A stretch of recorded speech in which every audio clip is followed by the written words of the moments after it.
전부가 이제 다 정신 승리고 자기 왜곡을 하는데 하나님이라는 어떤 하나님이라는 어떤 신앙을 그거를 어떤 합리화시키고 국제 정당화시키는데 쓰는 거죠. 그걸 율법적으로 보면은 좀 오버일증으로 해. 그게 약간 여호와 이름을 망령되이 일컫는 거예요. 자기 목적을 하나님으로 하는. 그래서 이런 유대인들은 그 유대교 하나님의 선민이라는 굉장히 좋은 어떤 자기 포장 혹은 또 자기 자긍심의 그 툴이 있었기 때문에 아까 말했듯이 전체 역사의 4분의 3을 남의 종으로 살았지만 우리는 아브라함의 자손이라는 것은 하나님의 백성이라는 것, 하나님의 선민으로서 한 번도 남에게 종이 된 적이 없다. 그럼 종이 된 적이 없는 거죠. 예수님이 진리가 너희를 자유케 하리라.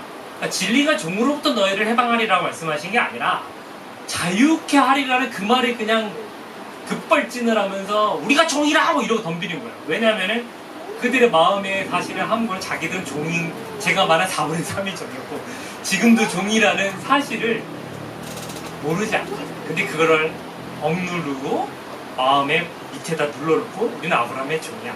하나님의 자녀로서 그들에게도 지배도 받지 않아 라고 스스로를 이렇게 왜곡하는 그런 왜곡에 빠져있죠. 그래서 요한복음 8장에 나온 것처럼 아무것도 아닌 순간에도 자유라는 말에 갑자기 빠직해가지고 죽자 살자 달려드는 이 유대인들에게 가이사에게 세금을 바치리까 말리라까의 이 질문은 굉장히 치명적일 수 있는 거죠.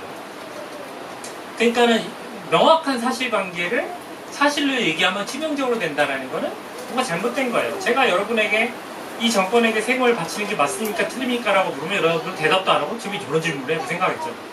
당연한 거예요. 질문할 필요가 없는 거예요.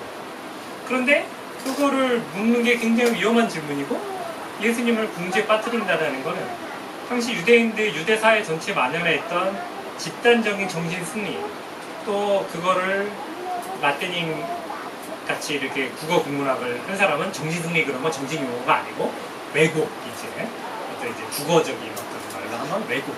그러니까 지난주는 착각이었죠. 그러니까 착각이 지나치면 어떻게 돼요? 왜곡이 더 고착화되면 왜곡이 된 거죠. 그러니까 착각은 이제 왜곡은 착각이 아예 그냥 그 뿌리 내리면 왜곡이 돼서 전혀 다른 사고 체계를 갖게 되는 거죠. 이런 왜곡을 하게 되면 본인의 정신 건강에 그래도 도움이 될까요?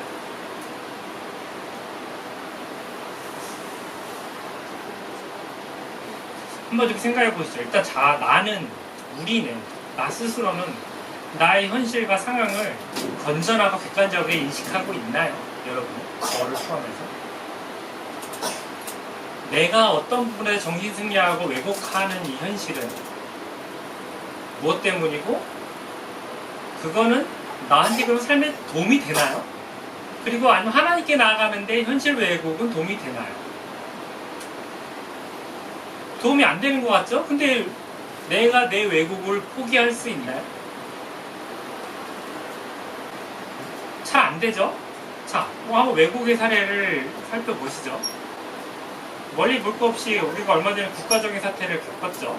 작년 12월 3일날 한 10시 정도에 결국은 이제 대통령이 이제 탄핵 당하게 되고 또 재판에 서게 됐을 때 탄핵 재판 과정을 우리가 이제 많이 지켜봤는데 대부분 국민들이 지켜봤고 다 이렇게 중계를 했고 인터넷에서 많이 떠돌아다녔기 때문에 거기서 그 당시 전 대통령의 주장은 요지는 이거죠. 이거는 내가 진짜 국가를 전복하려고 한 계엄령이 아니라 하도 야당이 폭거를 해서 경고를 하기 위한 계몽령이었다. 참 이 국어 선생님 앞에서 뭔 또 말은 참 잘 만들어요, 그렇죠? 그래서 이거는 내가 계엄령이 아니고 소위 말하는 군대를 통해서 사회 전체를 통제하는 것 그런 계엄령이 아니라 그냥 잠깐 내가 이벤트로 나의 억울함을 어떤 표현하기 위한 어떤 계몽령이었다. 그리고 여러분도 아시다시피 우리나라 법에는 계엄령도 국회는 못 건들게 돼 있어요. 근데 6.25 때 법적으로 국회는 어떻게 할 수 없으니까 국회의원한테 테러를 하거든요. 그러니까 테러는 하는 거 불법적으로, 테러 자체가 불법이잖아요. 그래서 당시 국회는 이제 부산으로 옮겨갔는데, 이제 당시 어떤 야당의 의원들이 이렇게 탄압해서 테러나 그런 게 많이 있었는데 그래도 합법적으로 체포를 하고 그러지 못했어요. 그때 그 정권도. 그러니까는 국회라는 거는 헌정 질서의 근간이야. 대통령이나 행정부보다 더. 왜냐면 국민의 직접적인 민의는 국회에 반영되는 거기 때문에 국회는 전쟁이 나도 국회는 문을 못 닫게 돼 있어요. 어떤 경우도 국회에는 군대를 보낼 수 없다. 근데 그때 뭐야? 치안 유지를 위해서 내가 보냈다. 근데 모든 국민이 당시 그 국가의 특수 요원들이 창문을 깨고, 그러니까 그거는 굉장히 그분들이 몸 전체에 걸치는 장비가 여러 번 생각보다 굉장히 고가고, 이런 야시경 안경 4개에 달린 거 되게 비싼 거예요. 그런 고가의 장비를 개인 군장으로 지급하는 부대는 굉장히 국가에서 맘먹고 양성하는 아주 국가의 핵심 전략 자산이죠. 그런 사람들을 동원해서 이제 국회를 창문을 깨고 들어가고, 군복도 우리가 있는 그런 군복이 아니잖아요. 그죠? 그런 걸 온 국민이 중계방송을 생중계로 봤는데, 그분이 주장하는 거는, 그거는 내가 그런 생각은 아니었고, 그냥 그 계몽령이었다. 그냥 단지 내가, 그냥 뭐, 내가 너무 힘들어서, 그 나의 억울함을 알리기 위해, 아니, 문제는 이거가 우리 술 먹으면서 떠드는 얘기가 아니라, 헌법재판. 내라니까. 어떻게 국가 최고 재판, 존엄한 재판의 현장에서 그렇게 얘기를 한 거죠. 더 놀라운 거는 그분의 추종자들은 그게 맞다. 그리고 또 집회를 하고, 그러니까 그 일부 정치 세력의 집단 왜곡이 그 지지자들에게 이렇게 전염되는 그런 현상이 났고, 자, 뭐 그거는 그런데, 자, 여러분, 그 왜곡이 그분에게 도움이 됐나요? 아니면 그의 추종자들에게 도움이 됐나요? 아니면 하다못해 정신 건강에는, 본인의 자존심이나 뭐 양심에는 도움이 됐나요? 그분과 그분의 추종자들에게. 왜곡이 제일 많이 일어나는 것도 돈 문제예요. 그래서 돈으로 잘못을 했을 경우 그거는 굉장히 힘든 저항을 부딪혀요. 왜냐면은 아까 말했지 돈 문제, 살인까지 나는 문제이기 때문에 어떻게 보면 생명이 욕을 받는 거죠. 돈으로 뭔가 잘못했을 때. 그래서 저는 이제 예전에 사업도 하고 부도도 내고 했기 때문에 이 돈으로 망가지는 사람 많이 봤어요. 저도 옛날에 부도 낼 때 모든 어음을 띄워먹은 업체 다 얘기하고 미안하다고 사과했어요. 그리고 지금 이거 설교하는데 기억나는데 뭐 운송 배리해주는 업체인데 거기 규모가 크지는 않아.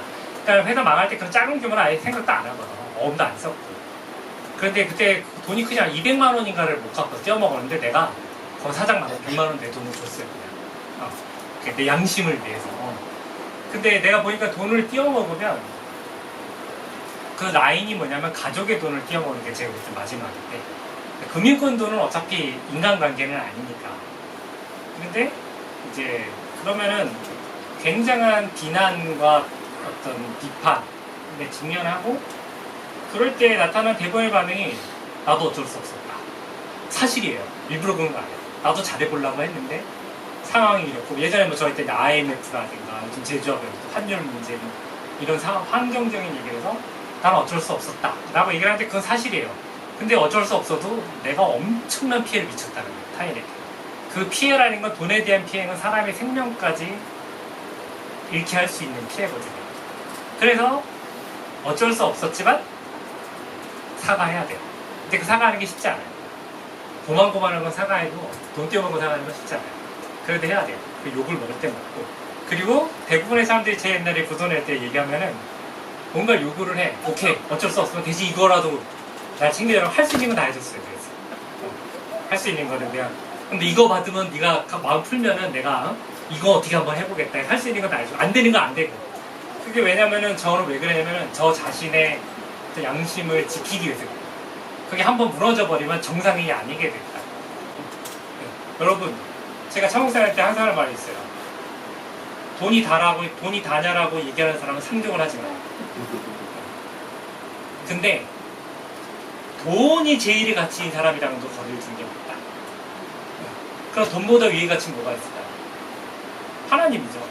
신앙. 그것에 대한 표현이 헌금인 거예요. 그러니까 우리 그리스도인들은 돈보다 하나님이 위에 있는 게 신앙이에요. 그리스도인인데 하나님이 돈보다 밑에 있으면 그건 신앙이 있는 게 아니에요. 그러니까 신앙인의 경우, 신앙이 없는 사람, 돈보다 위에 있는 게 없어서 저는 문제가 없다고 봐요. 근데 그리스도인은 돈보다 하나님이 위에 있어야죠. 근데 진짜 그럴까? 저도 모르겠어요. 지난주에 내가 이제 하나님께 헌신하고 달라고 마치 그 포도 농부들이 하나님 달라고 했을 때 드릴 수 있냐? 당신은 뭘 가장 드리기 힘듭니까? 라고 했을 때 저는 돈이라고 했어요. 제가 우리 교회에서 가장 많은 돈을 헌금을 하고 가장 교회에 많은 돈을 쓰지만 비용을 쓰지만 그것도 할 만한 수준에서 내가 하고 있는 거예요. 그러니까 남들보다는 누구에게도 거의 웬만한 우리나라 큰 교회 중직들 못지 않은 수준으로 교회 헌신을 한다 할지라도 그것 또한 나의 진정한 희생이냐 모르겠어요. 저도 진짜 결정적인 어떤 기로했을 때 내가 정말로 돈을 포기하고 하나님을 선택할 수 있을까? 저도 확신이 없어요. 그러니까는 남들이 볼 때는 가장 돈에 대해서 이렇게 교회에 하나님께 들거주고 지금까지 저도 그렇게 살아왔지만 그거는 바운더리가 할 만한 수준이었으니까 그런 거죠. 나의 본질을 위협하는 돈, 예를 들어 집을 팔아야 한다든가 했을 때 아니면 퇴직금을 전부 다 드린다든가 하는 그런 기로했을 때 내가 진짜 헌신을 할 수 있을까? 저도 모르겠어요. 네. 있다 없다는 저는 모르겠어요. 최소한 내가 전화할 수 있습니다 얘기하지 못해요.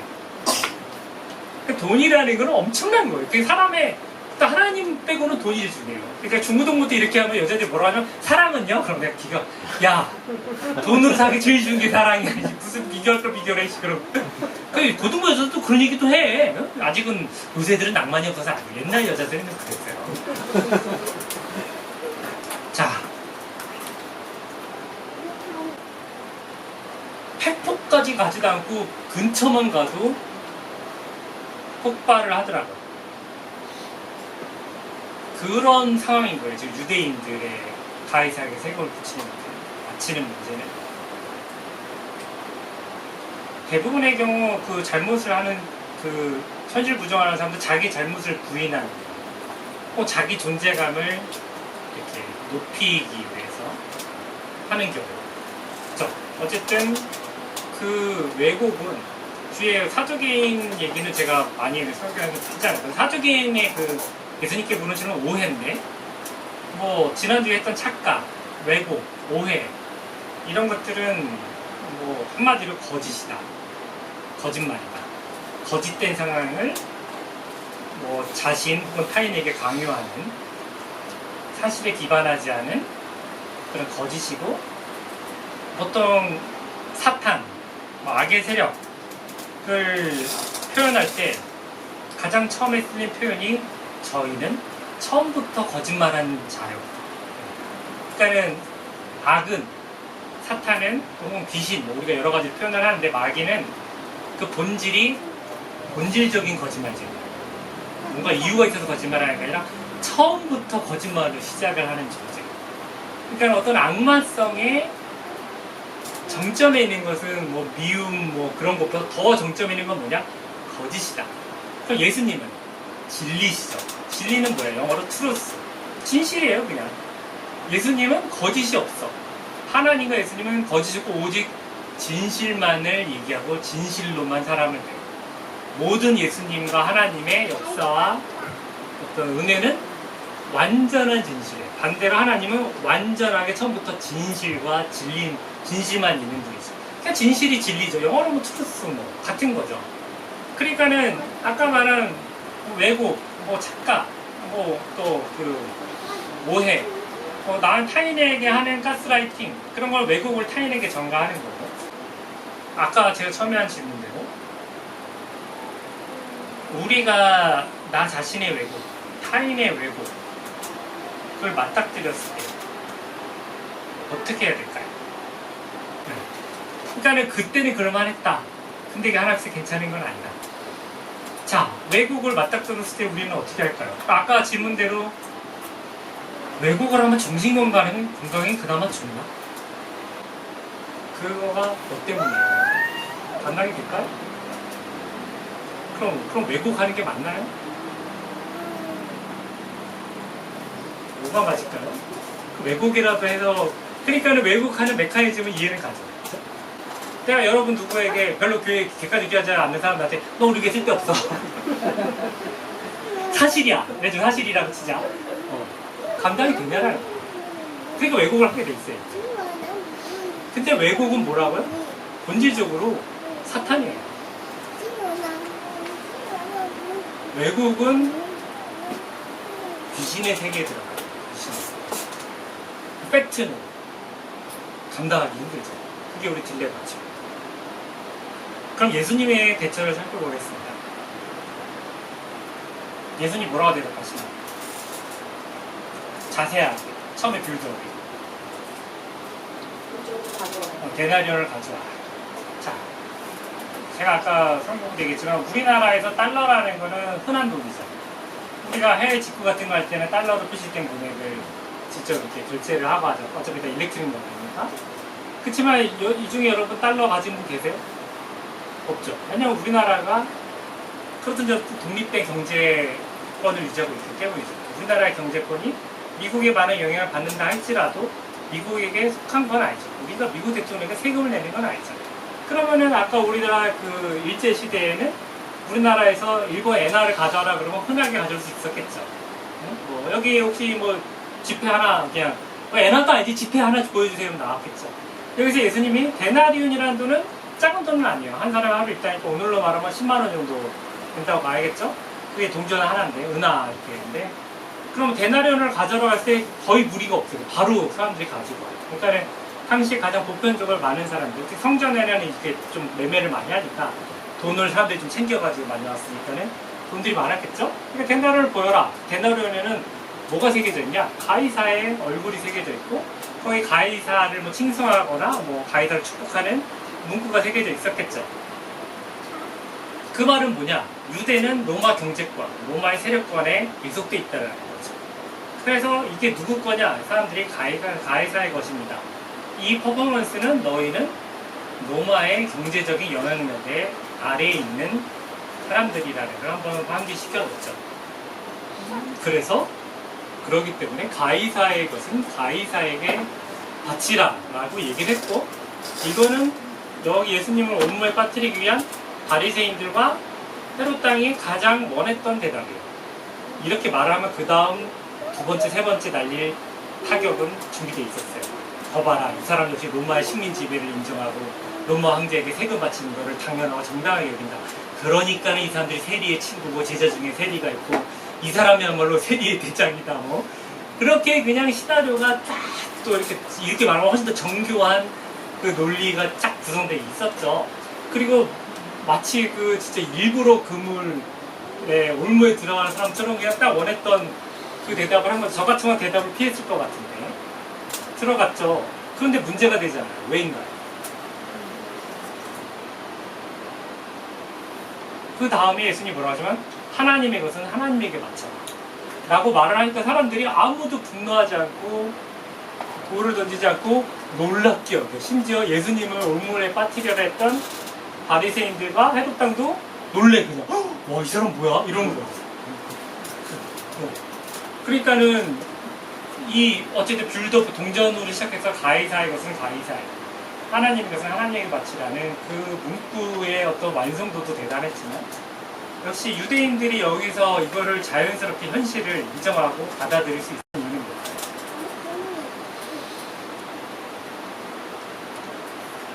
유대인들이 로마 지배를 받아들이지 않는 이유는 뭔가요? 자기 하나님 백성이라는 거죠. 근데 하나님의 것을 하나님께 바치라는 거예요. 하나님의 것을 바치는 사람은 하나님의 백성이에요. 마찬가지로 가이사에게 가이사의 것을 바치는 사람 또한 가이사의 백성이에요. 당시 유대인들은 세속적으로 가이사의 백성이었고 영적으로 하나님의 백성이었죠. 유대인들의 가치는 영적인 프라이드에 있는데 그 영적인 프라이드를 존중해 주시고 거기서 부각시킨 거죠.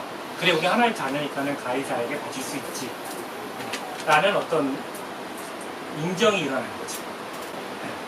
그러니까는 가르치는 게 뭘까? 별 의미 없다. 그러면 가르치는 게 본질은 뭘까? 왜곡 그 사람을 둘러싸고 있는 하나님을 나가는 걸 가로막는 거짓들, 착각, 왜곡, 오해 이런 것에 굉장히 사람이 나이 먹을수록 두껍게 막혀 있죠. 하나님과. 그래서 그거를 일깨워주고 본인의 거짓됨을 돌이켜서 회개해서 하나님께 나아가게 하는 데는 타인의 역할이 필요하다. 아까 제가 30년 동안 교회에서 가르치기만 했지만 배운 적은 없다고 말했죠. 제가 스스로 배우는데 타인의 도움 없이도 어려움이 없었어요. 그러니까는 지식을 뭐를 배우고 하는 거는 타인의 도움 없이도 가능해요. 그렇지만 내가 거짓된 뭔가에 빠져 있을 때 그것이 거짓임을 인지하고 그 거짓을 벗어나는 데는 공동체와 타인의 도움 없이는 거의 불가해요. 그래서 우리가 공동체로서 서로 간의 어떤 그 권면과 가르침, 권고의 주요 그 역할은 뭐로 치면 모르는 마가복음의 뭐 대열 순서 이런 거는 제가 설명을 해줘도 다음 주에 여러분이 까먹어요. 네. 그러니까 별 의미가 없어요. 본인이 관심 있어서 찾아보면 되고 모르면 그때 물어보면 물어본 거 답해주는 거 의미가 있죠. 그렇지만 별로 그거에 대한 내가 공부라는 거는 희생을 통해서 얻는 건데 희생을 하고자 하는 의지가 없는 사람한테 대부분 잘 없어요. 가르치는 건 의미가 없어요. 그 사람들 배우고자 하는 거는 뭔가 그것에서는 뿜뿜, 뭔가 그에서 또 위상, 그래서 많이 알고 잘 가르치는 사람이 올라가니까 뭐 그런 거에 대한 부러움 그런 것 같아요. 자기 욕심이 큰 것 같은데 근데 그런 욕심 내는 건 좋은데 그냥 내가 노력하면 돼요. 남 도움 없어서 웬만큼 올라가요. 근데 나의 왜곡은 또 마을 주민들의 왜곡은 본인 스스로는 절대 못 깨달아요. 왜냐면 자기 모습을 자기가 볼 수 없기 때문에.